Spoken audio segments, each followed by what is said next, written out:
Hello, listeners. Today, the 22nd of April, you are listening to us live from Nottingham, 97.1 FM, Radio Faza. We welcome you to our special show, Domestic Abuse, Seek Help. This show is about creating awareness, stimulating expectations, manifesting hope for those who have been victims of or survivors of domestic or sexual abuse. If you would like to participate, we are live on Facebook now. We are available also on YouTube. We're streaming live. Or you can message us on our dedicated WhatsApp page, which you'll find on your screen now. Usually this program holds 11 a.m. till 1 p.m. on Thursdays. My name is Olusegun. Today on this show, I have a special guest, Veronica Simpson. She's not just versed in the subject matter,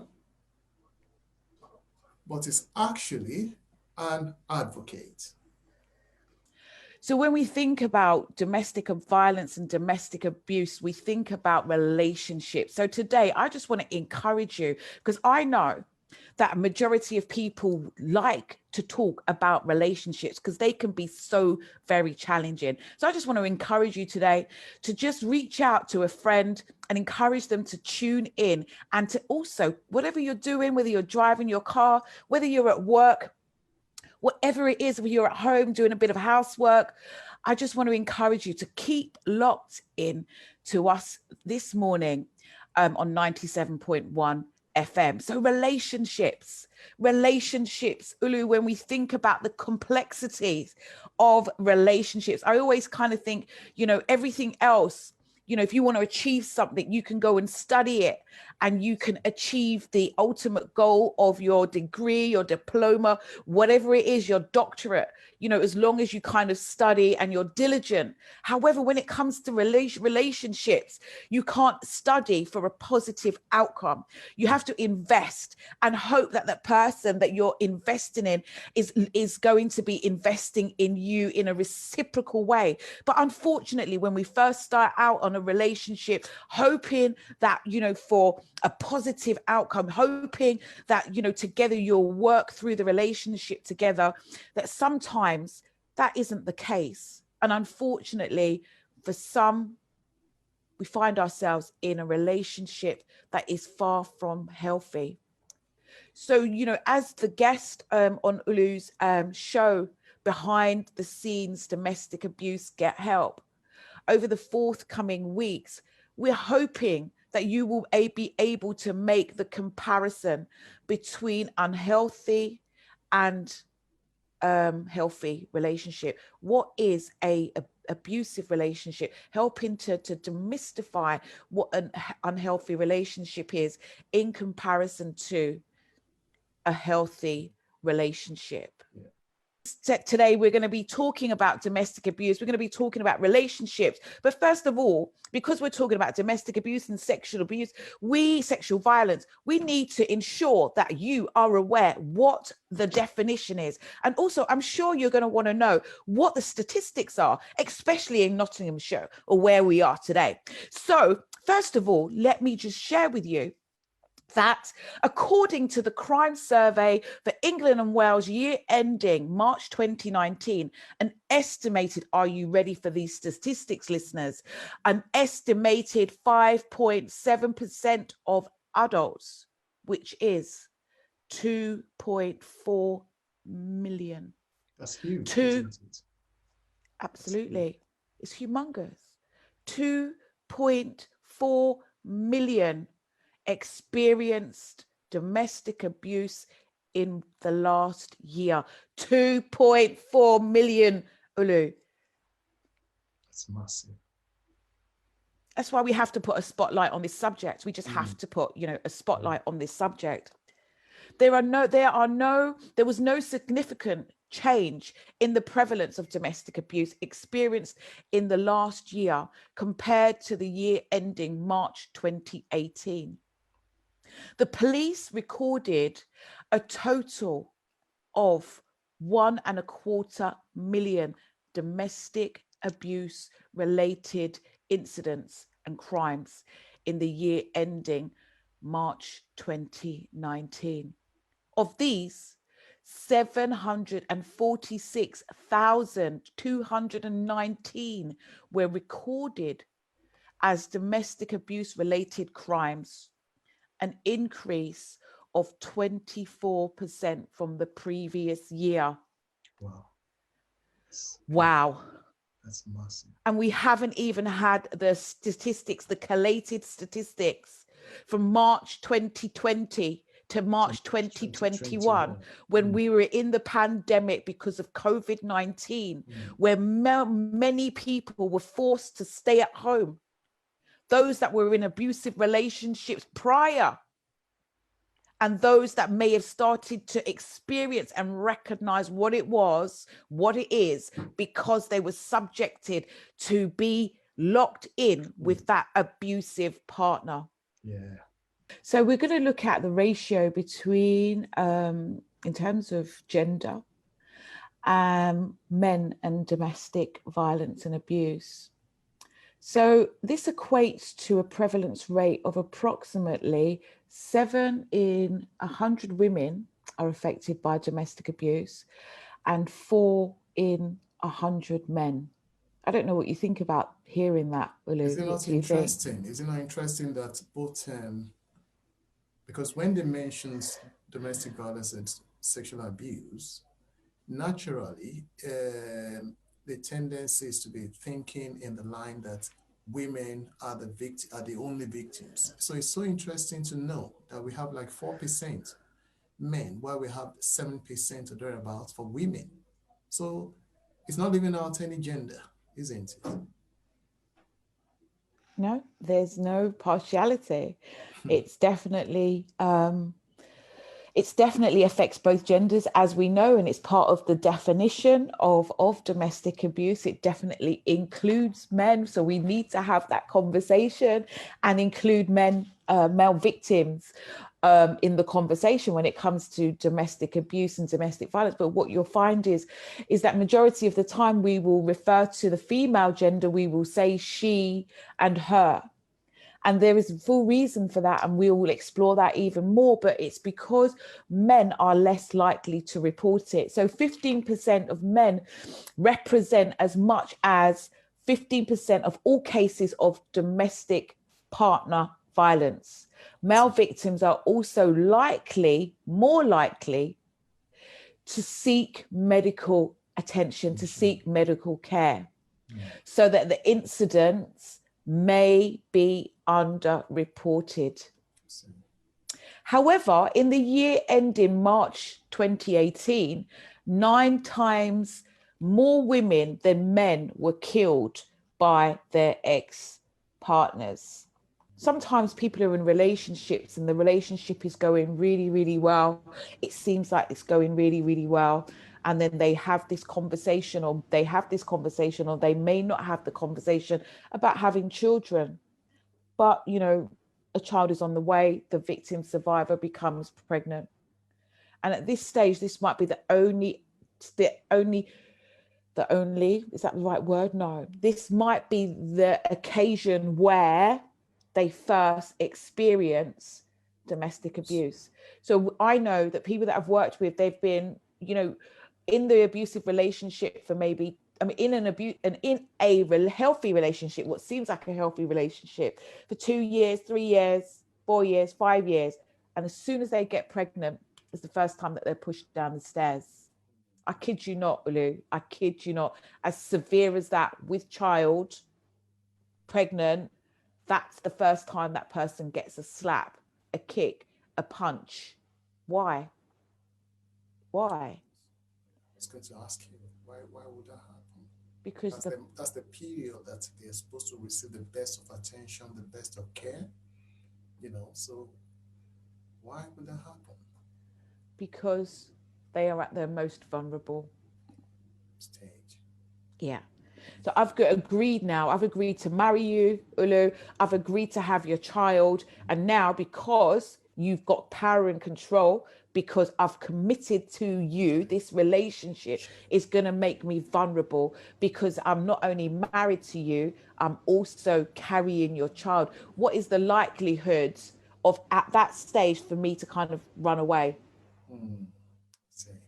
And when we think about domestic abuse, we also have to remember that it's a cycle. It's a cycle. So today I'm going to be really nice to you. And then tomorrow I'm not going to be so pleasant. Today I'm going to be nice. 2 days later, I'm going to be abusive towards you. So, you've got the period of time where the perpetrator is really pleasant. And then you've got the abuse happens and then they're pleasant again. So there's a period of time where the victim survivor feels secure and she feels safe, or he feels safe, but the abuse is going to happen again.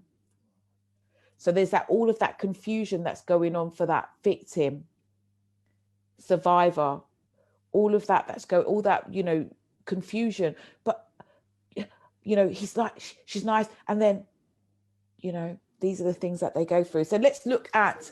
Does that happen to them just during pregnancy, or it can also happen even postpartum, after the delivery? Oh yeah, yeah, and then it gets worse. It intensifies. It. Now you're actually able to say you're in an abusive relationship. So you didn't see it before, yeah. You got pregnant, the abuse started. It could be the very first time that person's verbally abusive towards you, starts criticizing, oh, you're fat, you're this, you're that, and all the rest of it.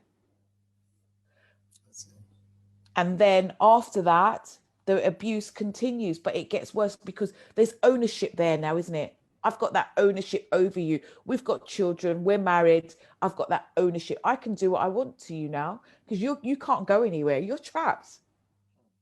I mean, I'm giving you examples, sharing examples, but they're not all factual examples. Every case is different.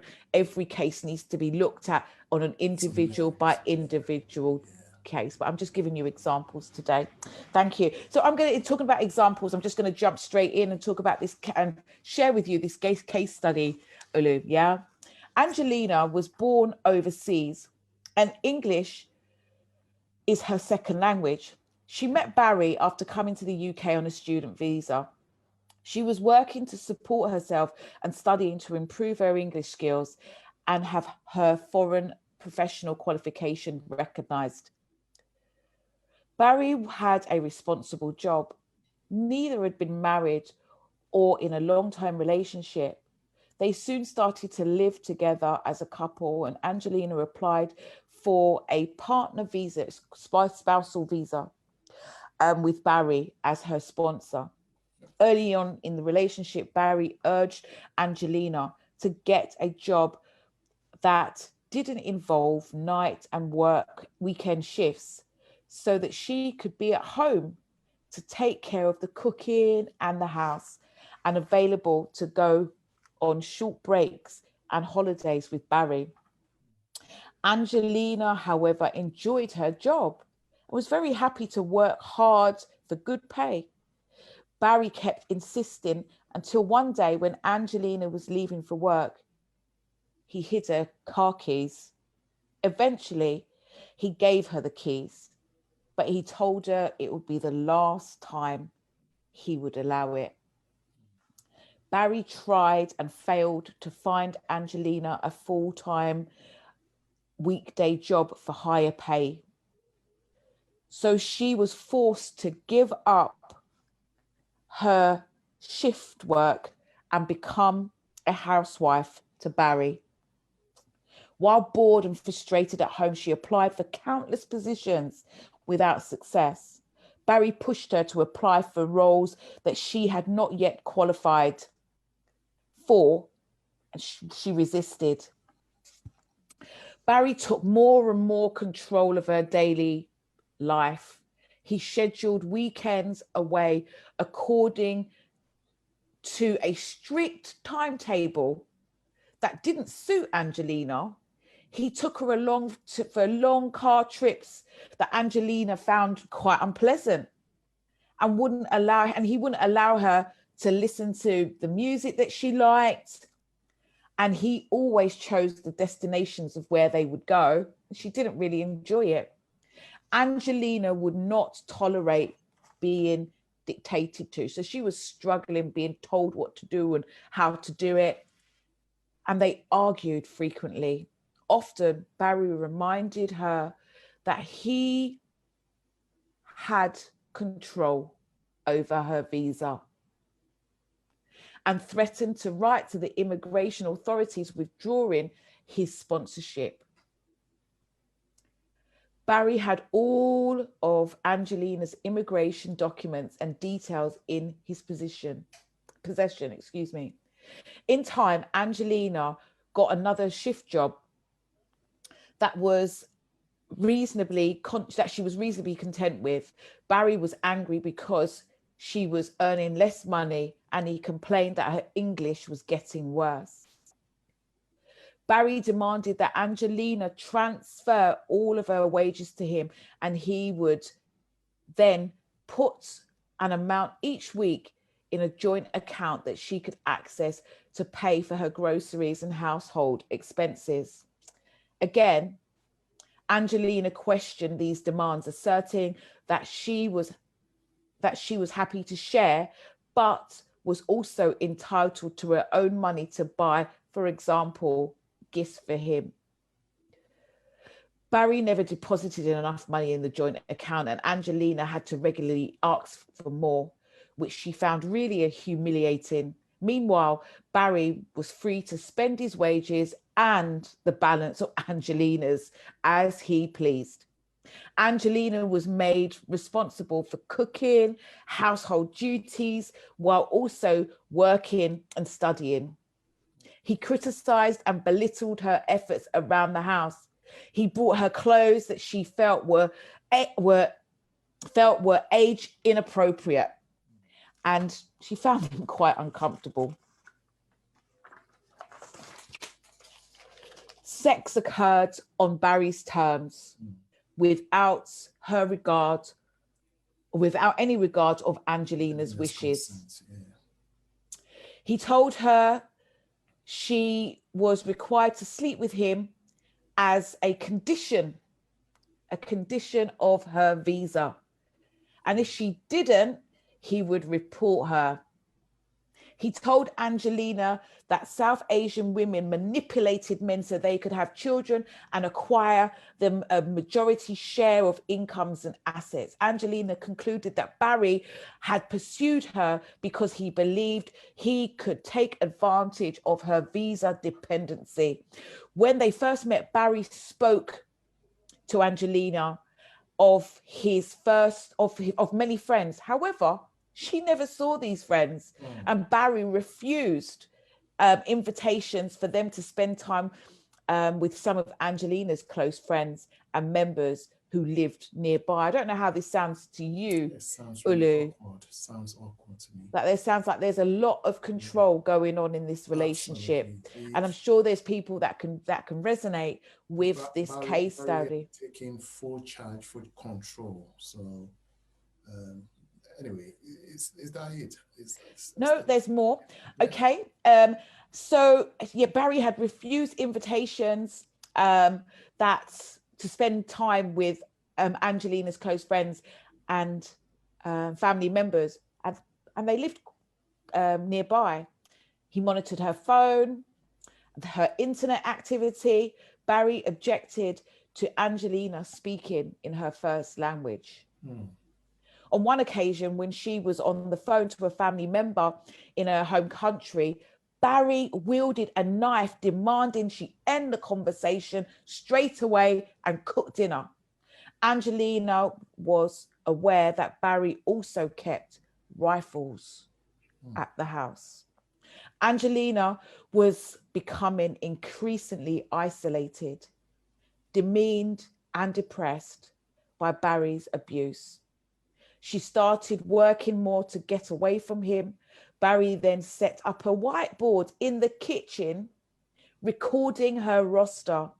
He would ring her and text her and repeatedly at work and demand to know, what shift are you on? Angelina says she felt like a slave, working long hours, being constantly monitored and relinquishing all of her wages to Barry. The situation became intolerable for Angelina, and she left to stay with a family friend. A family member encouraged her to get some advice and to seek a support service. And she was then referred to get help around her visa application, around a protection order, also known as a non-molestation order. And she was also able to get some psychological and emotional support by seeing a counselor. Wow. It sounds to me that, is this really real? Is this a real life situation? Is it happening in the 21st century? Or, Absolutely. I mean, it's appalling. I must use that. It's very realistic. I would just say, Ulu, if it sounds unrealistic, it's very, very realistic. True. Every part of it. And isolation is something that a perpetrator wants to gain. He wants to be able to be that victim survivor, to be the only source and the only source of support. So they will, slowly but surely pull you away from all of your family and friends, so that they can solely have you to themselves. Sometimes they will move you out of let's just say you live in Nottinghamshire, and they will take you to live, in Hertfordshire or something. Yeah, absolutely, in Hertfordshire, so that you are miles and miles away from everything that's familiar to you, so that you can be completely dependent on them, so that they can abuse you. This is the reality, Ulu. This is the reality of domestic abuse. Thank you very much for sharing that case study with us. Dear listeners, you have heard the case study, which we will still be dwelling on, because our time is almost up. But within the last 5 or so or less minutes, about 4 minutes that we have now, if we can just trash a bit, have a look at a number of abuses that this lady, Angelina, was subjected to, and then probably we can take it up from there the next time on this show.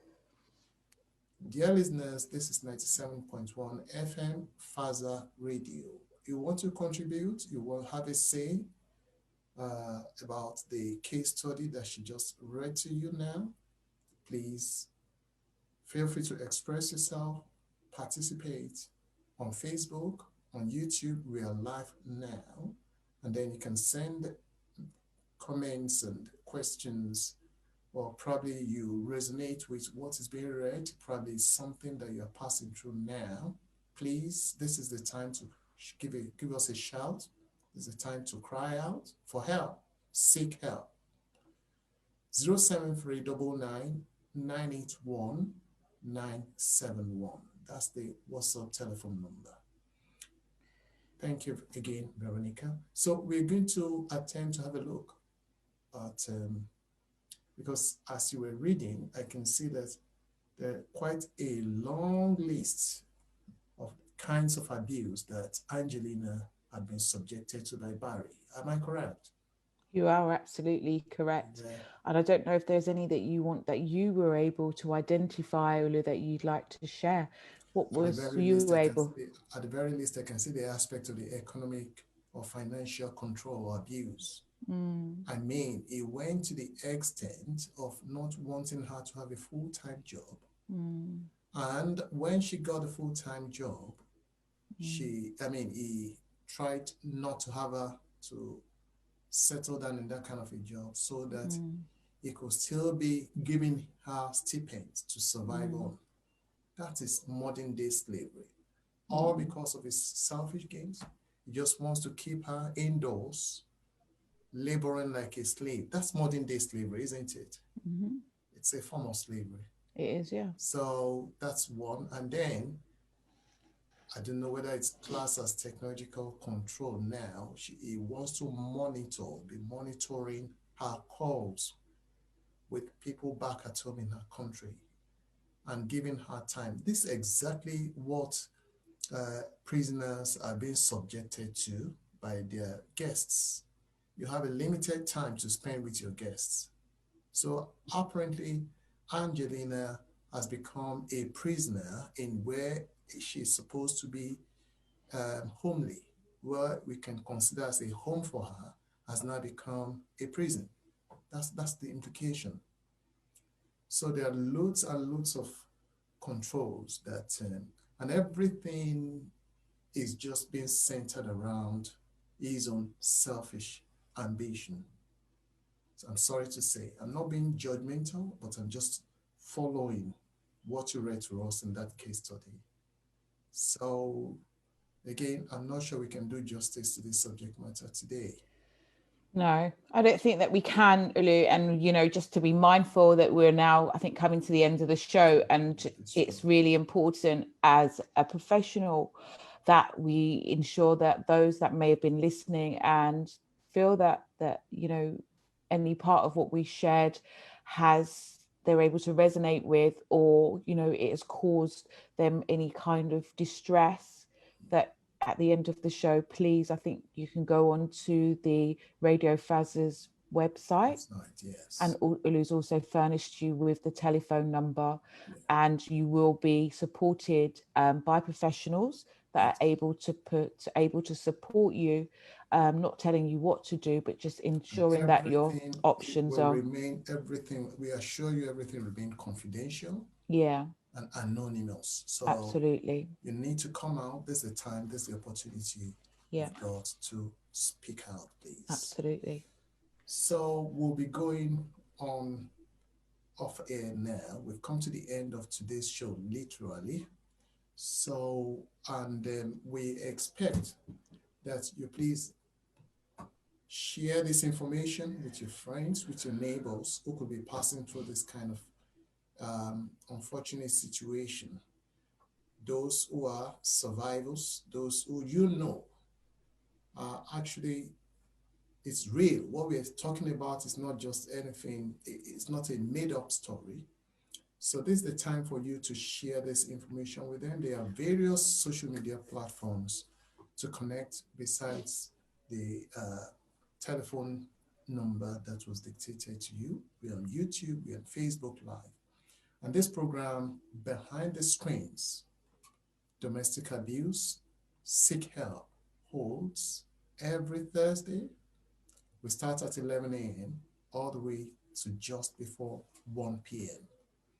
I must thank you, Veronica, for coming up today to be our guest. Thank you for making our time. Thank you for preparing to share with us. Also, we are privileged to hear from you, being a victim yourself in the past, and you're a survivor, so to say. As a child, you were sharing with us the other time. So we're just going to round it up today, and we take it off from where we stopped today when we meet next Thursday. Please, let's be fair, let's be safe, and let's be just in all that we do. Thank you very much, our dear listeners, for joining us today. We'll see you next time on this show. Behind the Scene, Seek Help. Domestic Abuse, Seek Help. Thank you very much.